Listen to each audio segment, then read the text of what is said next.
My channel, this is all about AR। আমি রেয়া। আজকে আমার ব্লগটা আমি এখান থেকেই স্টার্ট করছি। আদির এদিকে অলরেডি আদিকে আমি সকালে ব্রেকফাস্ট করিয়ে ওকে একবার ঘুম পাড়িয়ে দিয়েছিলাম, আর এরপরে উঠেও পড়েছে। তারপরে ওর মিড টার্মের খাওয়া শেষ হয়ে গেছে, মানে মিড টার্মে ওকে যে খাবারটা দিই সে খাবারটাও খেয়ে নিয়েছে। তো আমাদেরও সব রান্না বান্না চলছে, আর এদিকে ও দুষ্টুমি করছে। আদি এই যে দুষ্টুমি করছে, দুষ্টুটা। হাই বলো, হাই বলে দাও, হাই।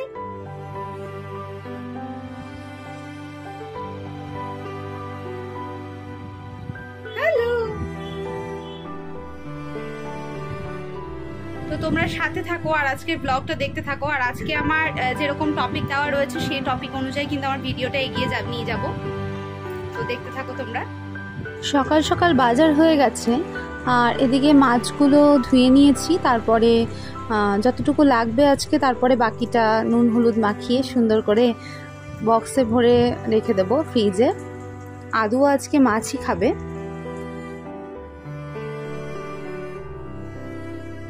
এখন আমি নিজে ব্রেকফাস্ট করে নিচ্ছি।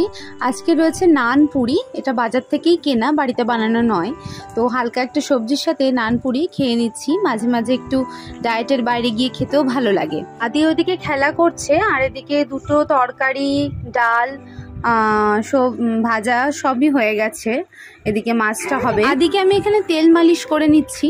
তো এখানে আপনাদের একটা গুরুত্বপূর্ণ টিপস আমি দেব, যেটা হলো বাচ্চাদের তেল মালিশের ক্ষেত্রে প্রথম থেকে শেষ পর্যন্ত কিন্তু আমাদের ডাক্তার বলেছিলেন যে কোনোদিনও স্নান করানো বাদ দিতে না, যতই ঠান্ডা লাগুক বা যাই হোক। সেই রুলসটাই ফলো করেছি প্রথম থেকে শেষ এখন পর্যন্ত।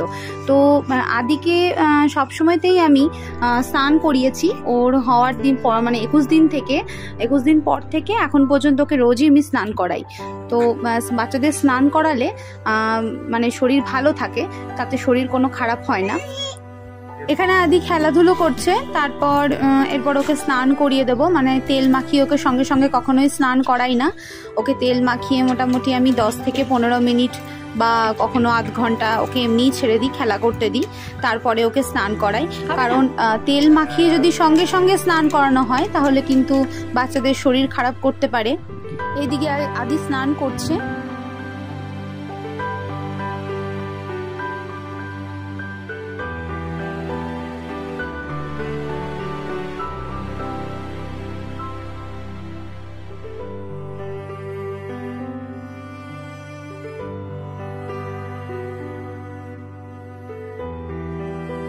যে আদির খাবারে রয়েছে পাতলা মাছের ঝোল আর ভাত। এদিকে ওকে খাইয়ে দাইয়ে ঘুম পাড়িয়ে দিলাম। এই যে বিকেলবেলা উনি উঠে একটুখানি খেলাধুলো করছে বইটা নিয়ে, ওর প্লে বুকটা নিয়ে। তাতে আয়না রয়েছে একটা, সে আয়নাটা দেখছে বারবার। আর আজকের আরেকটা টপিকের দিকে ভিডিওটাকে এগিয়ে নিয়ে যাচ্ছি। আপনাদের বলেছিলাম যে আজকে আমি জানাবো যে আদিকে আমি প্রথম থেকে এখন পর্যন্ত কি লোশন ইউজ করি, বডি লোশন। তো আমি আদিকে প্রথম থেকে এখন পর্যন্ত সেটাফিলের বেবি লোশনটা ইউজ করি। তো সেটা খুবই ভালো লেগেছে আমার প্রথম থেকে এখন পর্যন্ত। তো এটা বেবি স্কিনের জন্য খুবই ভালো, আমার বেশ ভালো লেগেছে।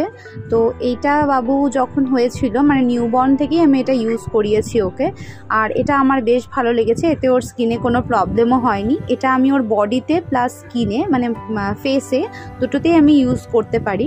এটা আমার বেশ ভালো লেগেছে। এটার টেক্সচারটাও খুবই স্মুথ আর ইউজ করাটাও খুবই ইজি।